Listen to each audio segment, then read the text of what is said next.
About a month ago, I was walking down this dark alley when I was approached by a man who was offering me a little something for the low. Literally $5 later, and the moment I tried it, I knew there was no turning back. The dark alley being the Steam Winter Sale, the man being Polk, and the little something being Vampire Survivors.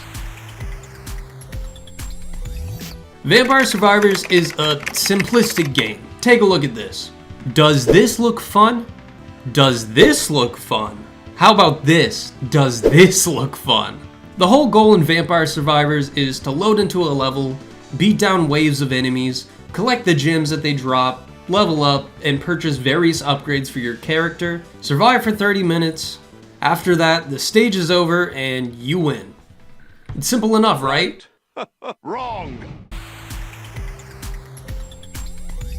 Your first match in Vampire Survivors will probably end in failure. Your brain hasn't had time to process the insane colors and the flashing lights and what the pickups mean, or even what the point of the game is. All you know is that it was kind of fun. You get some gold at the end of the level, and depending on how well you did, you might have even unlocked something. Throughout each level you gain, you're given a list of weapons or items to choose from, each having their own unique attack patterns, abilities, or small boosts to you or your weapon stats.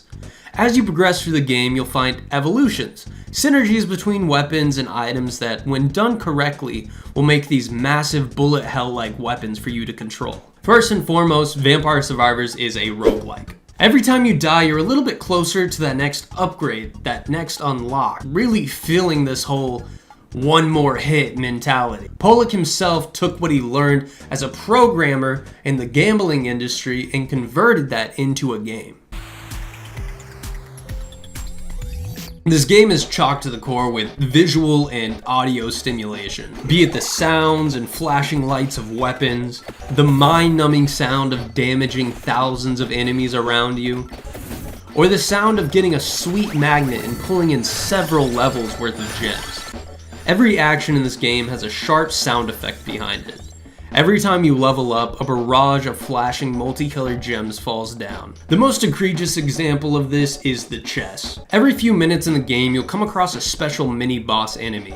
Stronger health, bigger size, or perhaps they even have this glow to them. When you eliminate these guys, they'll drop a chest. Now, these chests normally only give you one upgrade to a weapon. They can occasionally give you 3, and then you have the rare 5. I mean, this is literally just a slot machine.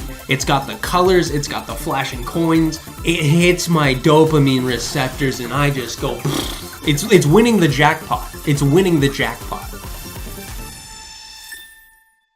These chests are also the only way to turn your weapon synergies into the actual evolved items, which brings up the next point. You may just think that Vampire Survivors is, one of those cheapy mobile games where you just kind of sit around and let the game do its thing. I mean, you're wrong and you sound like quite the buzzkill, my guy. Vampire Survivors has a surprising amount of strategy to it. Saving a chest until your items are leveled enough to be evolved together. If you choose the wrong weapons, you can't delete them. They're with you for the run. Planning out your items and synergies have to be done from the start of the game. For example, I frequently run the Rainbow Bird with the dual gun. Well, to build these two, you need the 2 guns, which are 2 separate item slots, and the 2 birds, which are separate item slots. That's 4 separate slots. You only get 5 to work with, plus the 1 default that your character's weapon goes into. Luckily, the Rainbow Bird and dual guns, when evolved, shrink back down to 1 slot each, leaving me with another 3 slots for more weapons. I just have to 5D chess myself into making these decisions while all of this is happening around me. This game has so many unlockables, new weapons to obtain, new upgrades to purchase, new heroes to unlock. Every time you beat a level, you'll be greeted with some new type of content that just massively increases your chances in these levels.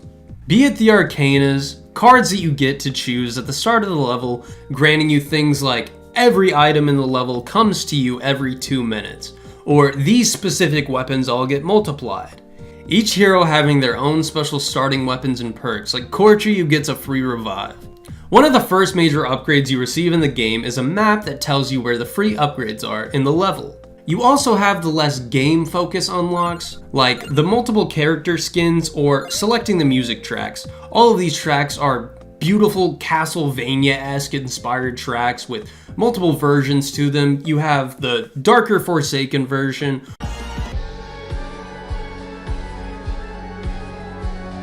or the Hyper version, which is a faster, more adrenaline pump theme. For the coinciding level select that increases the player's speed as well as sometimes affecting the enemy's speed and strength.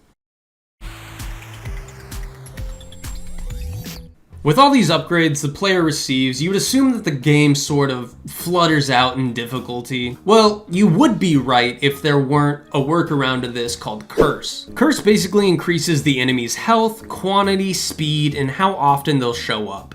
A whole upgrade section is dedicated to just this, as well as multiple items and heroes having built-in curse increase. This keeps the game fair, while still keeping you on your toes if you so choose to want more of a challenge going forward. As well as a multitude of challenges and achievements to acquire, and one massive map for DLC. There's genuinely so much to be said about Vampire Survivors that I left out, but I really think a majority of this game's grasp in the beginning is discovering these secrets for yourself. I've got nearly 28 hours in the game, and I probably have another 28 to go, if not more. I genuinely think this game is like Gen Z's Polybius, and I'm just being MK Ultra'd, and I just don't care. I got the DLC and the full game on sale for $5. $5 flat. Even without a sale, the game is $5. For that price, seriously give this game a try. They are practically giving it away for free with how much content and fun you can have playing this game. It is just single-handedly the most addictive and just purely simple fun game that I've played in quite some time. And that was a very short overview of Vampire Survivors. Thank you all for watching. I have Twitter, I have Patreon, I have Discord, all linked in my bio if you want to check any of those out. And yeah, I will see you in the next video.